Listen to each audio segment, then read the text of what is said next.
So after you've talked to the loan officer, you've given them a bunch of paperwork, and they've been able to help determine how much home you can afford, they'll give you what's called a pre-approval letter. Now, you typically can trust that letter if you've given documentation to your banker and they've actually done the work to figuring out how much you're pre-approved for. If you input a bunch of information and then they printed you a quick pre-approval letter without you giving them documentation, I would be very hesitant to trust that, because ultimately the paperwork has to be done. And if they're just going off of what you just input in a document, then I wouldn't trust that process. I would trust the process of finding your loan officer.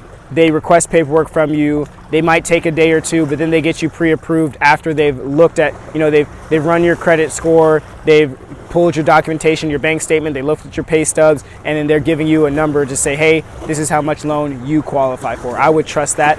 If you just input your information and then you get a quick auto-generated pre-approval letter for whatever number, I wouldn't trust that. I've seen people fall out of contract on homes. They thought they were pre-approved for $650,000, find out they're only pre-approved for $600,000, and that $650,000 house that they wanted, they no longer can't afford it because the loan officer didn't do their job up front.